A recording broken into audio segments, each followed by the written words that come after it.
शंकराचार्य संघ की जय करा गुरुदेव का भव्य आत्माओं,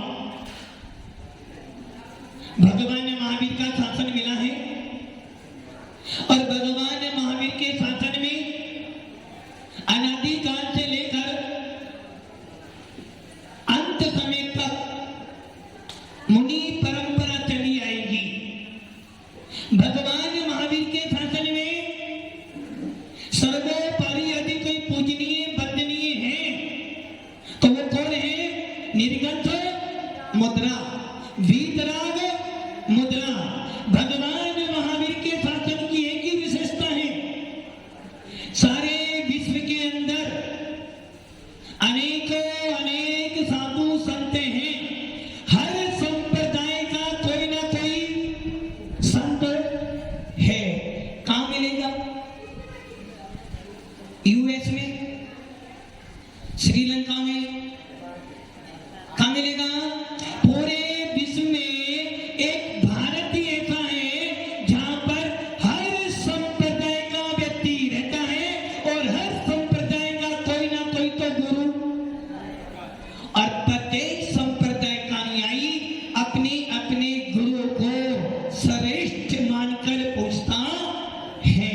और भारत में हर व्यक्ति को, भले वो किसी भी संप्रदाय का हो, अपनी अपनी मान्यताओं से अपने अपने आराध्य की पूजा करने का अधिकार मिला है।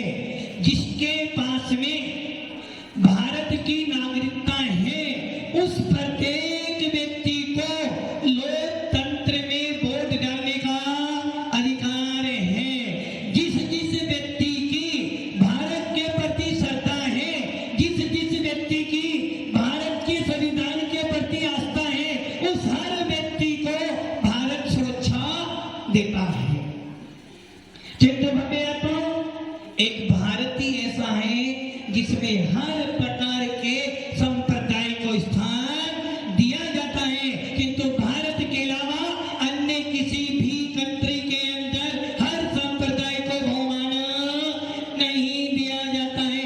गर्व करो अपने भारत पर, गर्व करो अपने देश पर कि मैं भारत का नागरिक हूं। है पीते जहां की रीते जहां, मैं गीते वहां के गाता हूं। भारत का रहने वाला हूं, भारत की बात। अब आप सोच रहे होंगे,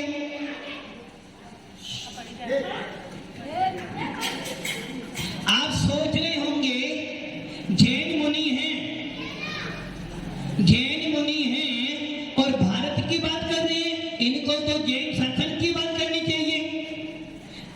किसी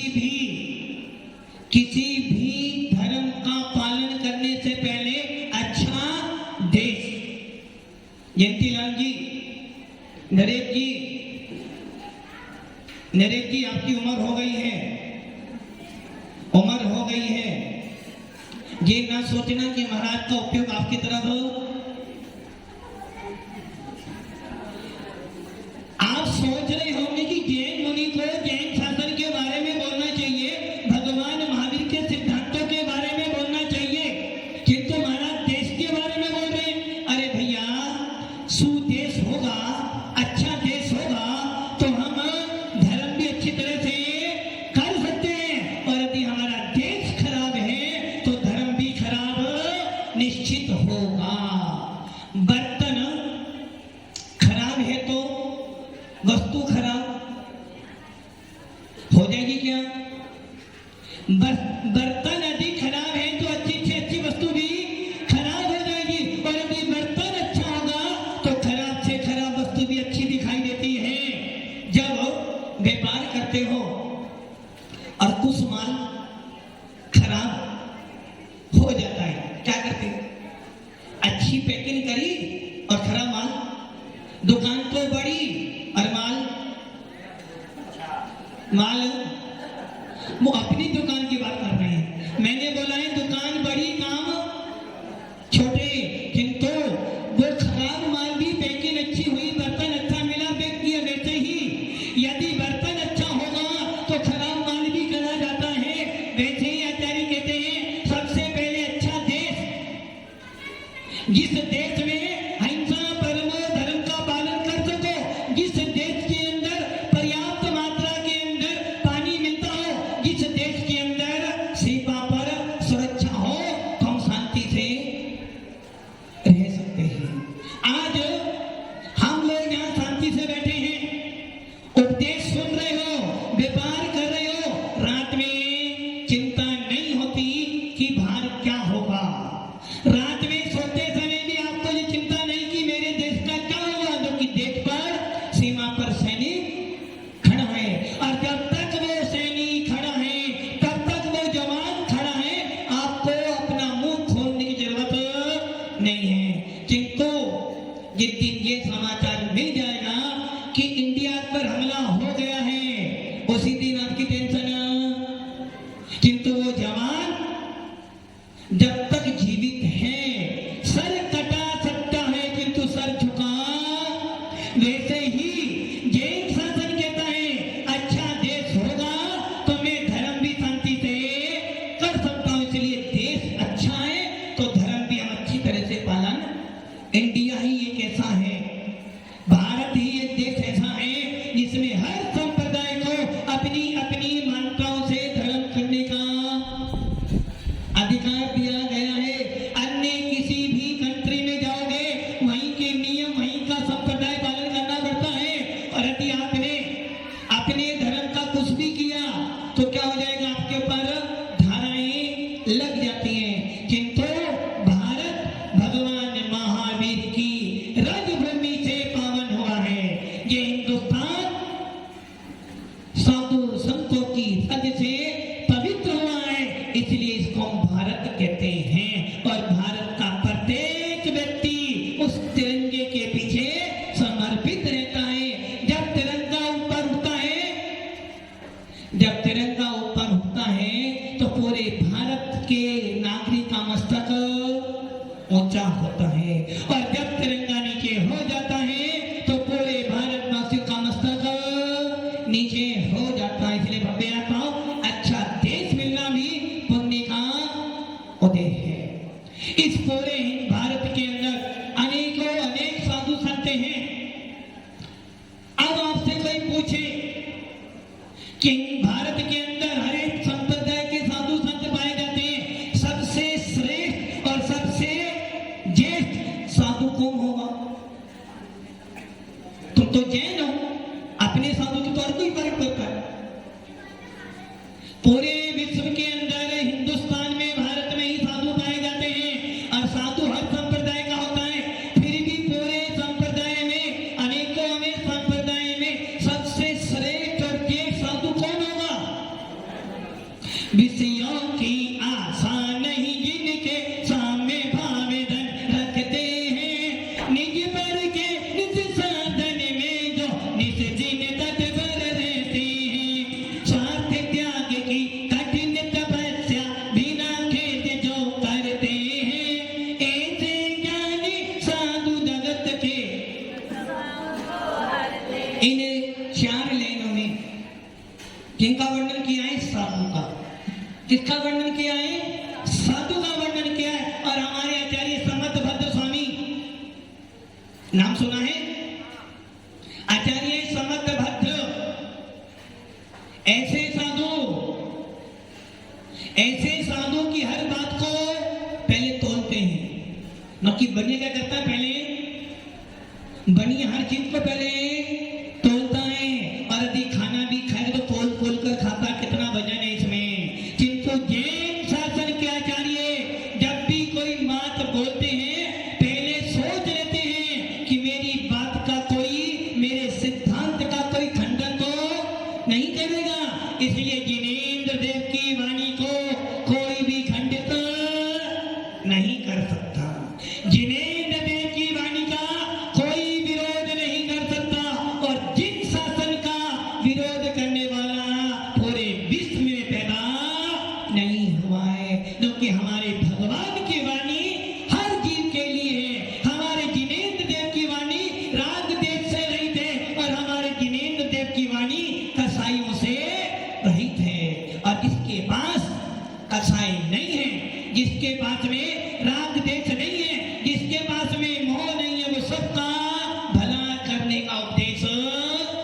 कहता है।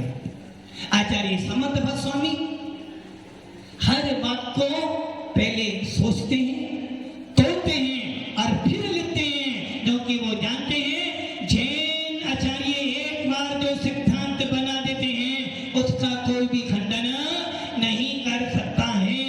जैन शासन कहता था और कहता है और कहता रहेगा कि पानी की अनछने पानी की एक बूंद में असंख्यात जीव पाए जाते हैं। जैनों ने माना, जैनों ने माना, किंतु युवा लोगों ने सोचा पापा तो ऐसे ही बोलते रहते हैं, पापा तो ऐसे ही बोलते रहते हैं, भला एक बूंद पानी में जीव कहां से हो सकता है। किंतु जब साइंस ने खोज की तो डॉक्टरों ने फार्मूला बना दिया कि अनछने पानी की एक बूंद में 36,450 जीव एक बूंद में पाए जाते हैं। और इसी बात को हमारा जैन शासन अनादिकाल से कहता रहा है कि अनछने पानी में जीव होते हैं। साइंस ने माना और आज डॉक्टर भी कहता भैया पानी को छान करो, उबाल कर पीना, उबाल कर पिएगा तो स्वस्थ रहेगा, और अगर स्वस्थ रहेगा तो मेरे पास जैन शासन कहता है जैनी होकर पानी न छाना, हाय वीर रातों में खाए कौन, रात में खाते हो। बोलो महाराज जी वो आप आ गए ना इसलिए थोड़ा बहुत क्या कर दिया। रात में खाते हो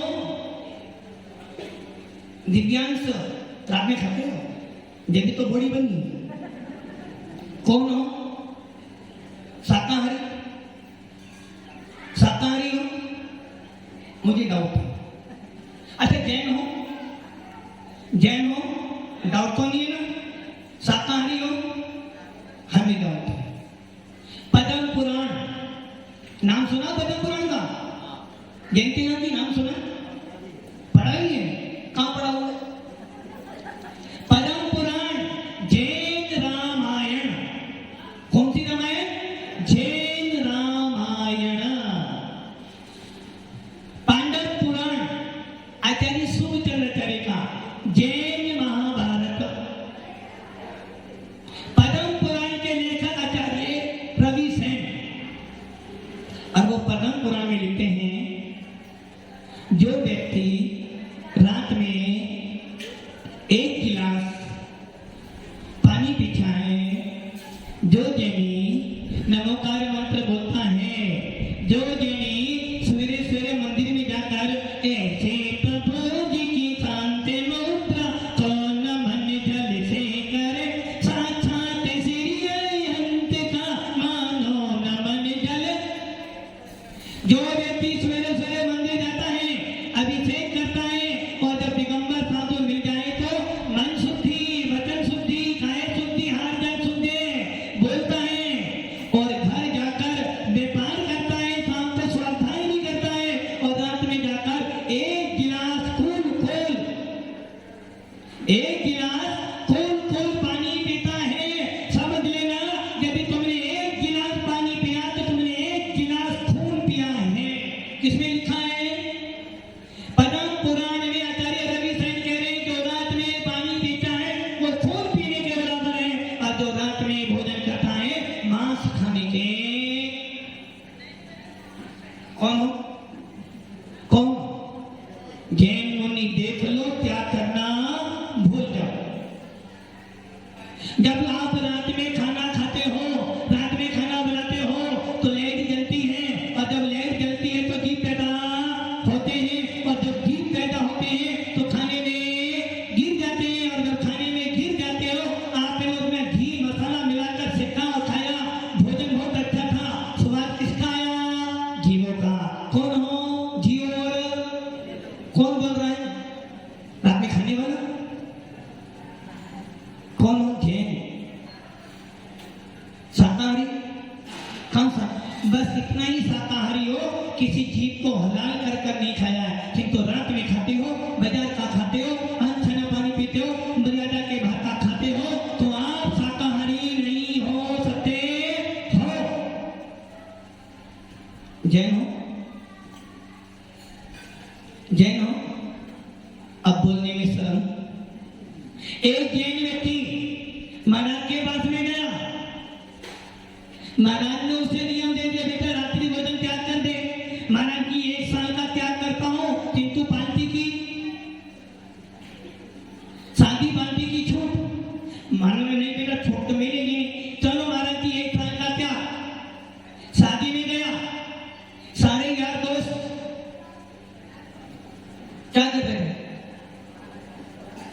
क्या कर रहे थे सारे यार दोस्त?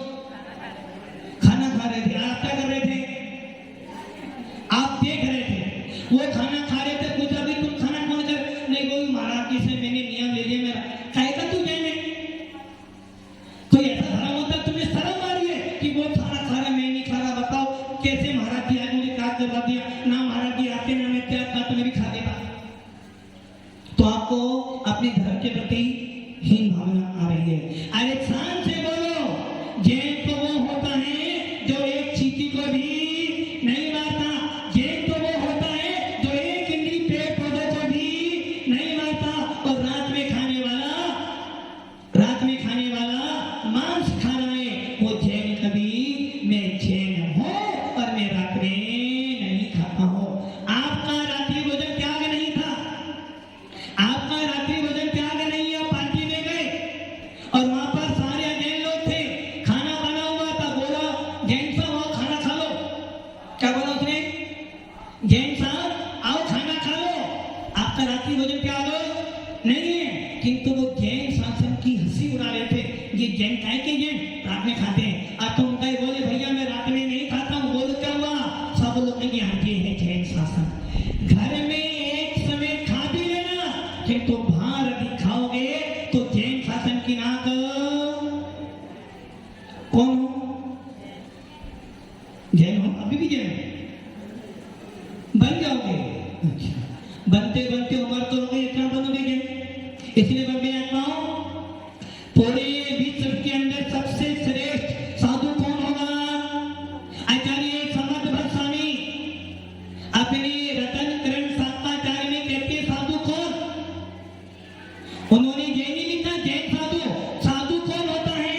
वो परिभाषा लिख रहे हैं, विषयासांग सात्विको निरारंभो परिग्रह ज्ञान ध्यान तपोरस्त तपस्वी साप सस्यते। इसका अर्थ क्या हुआ? विषयासांग सात्विको, जो विषयों की आशा से क्या हुआ?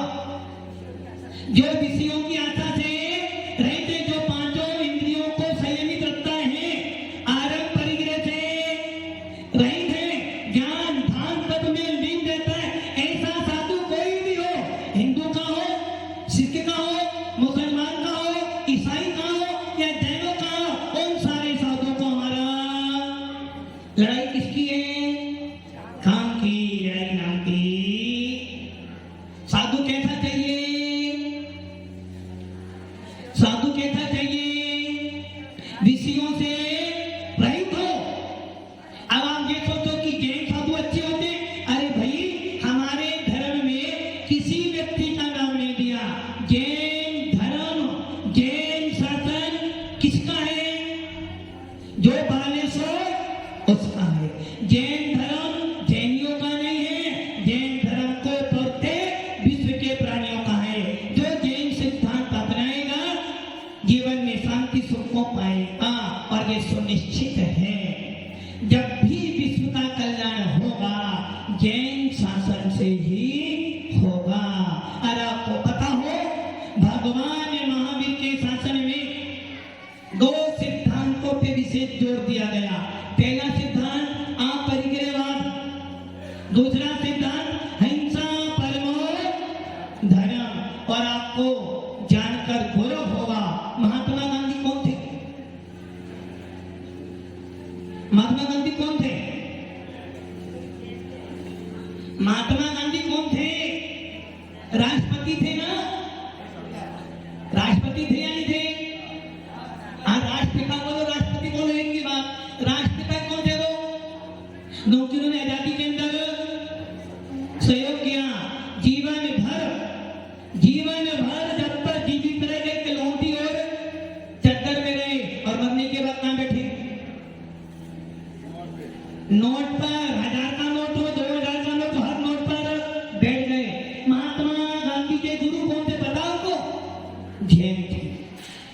महात्मा गांधी के गुरु जैन थे।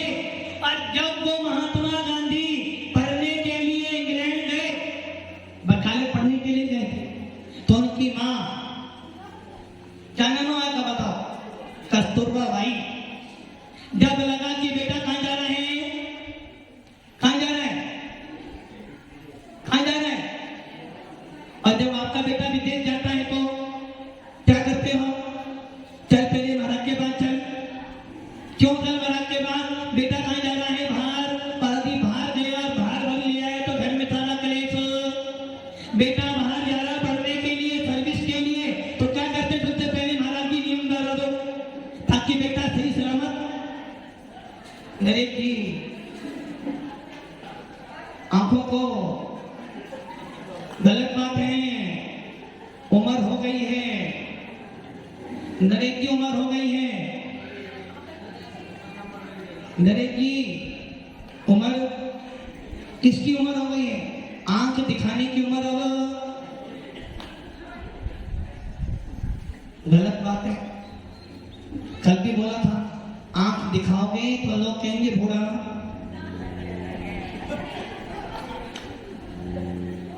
और जवान लड़का भी आंख दिखाया तो कि बेटा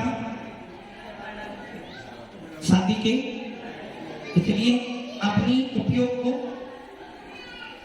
तो मैं क्या कह रहा था,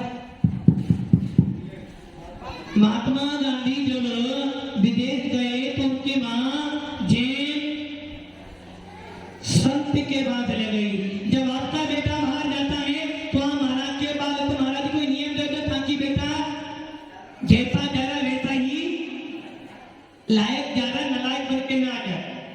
और महात्मा गांधी की मां ने भी क्या किया, उनको जैन संत, उन्हें संत कह दो, और संत जैसे ही थे। श्रीमद रायचंद जी, श्रीमद रायचंद जी जो यदि एक बार 100 वस्तु देख लें और आप उनकी आंखों पट्टी बांध दो और बोले पेन कहाँ रखा, पेन उठाकर दे देंगे आप। श्रीमद रायचंद जी वो महात्मा गांधी के गुरु थे। उन्होंने नियम देते 2-3 नियम। पहला नियम, मद्य मांस मधु का त्याग। विदेश जा रहा है, गोरी में मिलेंगी बहुत, इसलिए स्त्री का त्याग। नंबर 3, विदेश में जाकर भी शान से बोलना, भारत माता की मैं भारतीय हूं, अपनी वेशभूषा मत छोड़ना।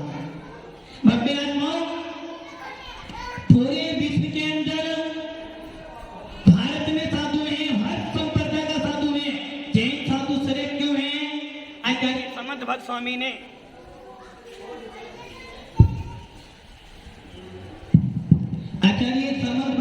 क्या किया, लक्षण दिया है। क्या लक्षण क्या दिया? विषयों की आशा से जो रहित है, आरंभ परिग्रह से रहित है, और विषयों की आशा से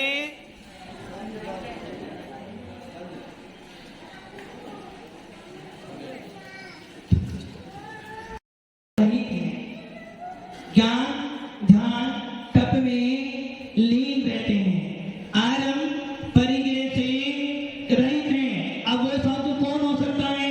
जो कोई भी हो। जैन की परिभाषा में भी साधु किसे कहते हैं? जो विषयों की आशाओं से रहित है, जिसने अपनी 5 इंद्रियों को अपने बस में किया है, जो इष्ट में राग अनिष्ट में द्वेष नहीं करता है, जिसको सोने के लिए अच्छे बिस्तर ना चाहिए, जिसको खाने के लिए अच्छे पकवान नहीं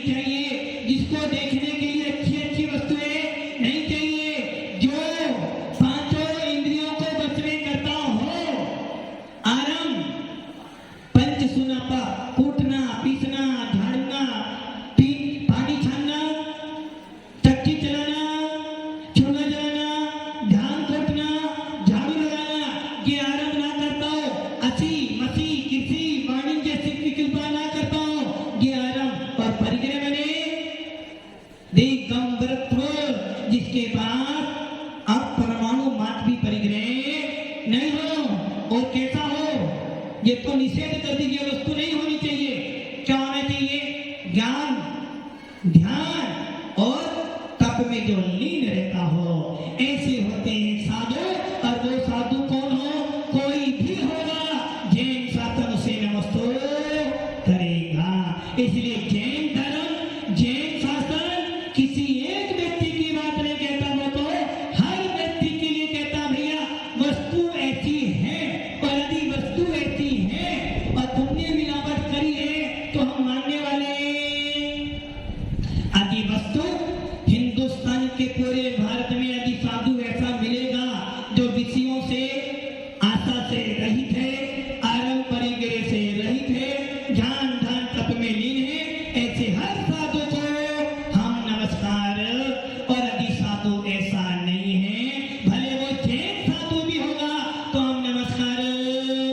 इसलिए जैन शासन व्यक्ति विशेष का नहीं है, जैन शासन तो पूरे विश्व का है।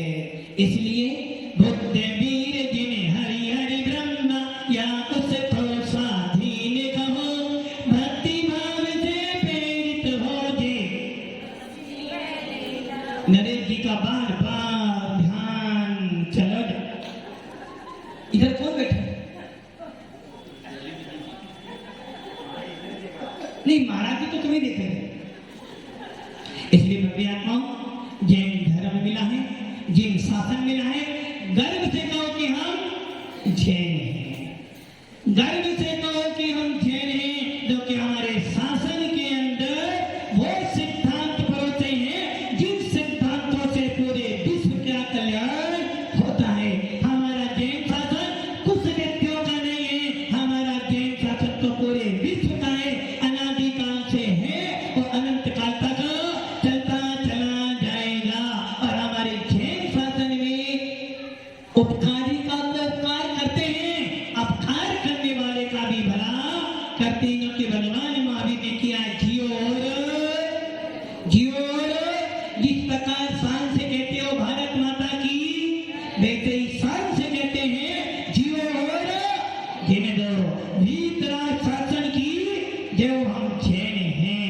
जब कभी बाहर होटलों में जाओ, जब कभी बाहर विदेश में जाओ, जैन पुरुष हम जैन हैं, हम जैन भोजन करते हैं, तो उसे लगना चाहिए कि नहीं, जैन शासन आज भी जीवित है। तो भव्य आत्माओं, अपने नाम के पीछे जैन लिखते हो, गर्व से बोलो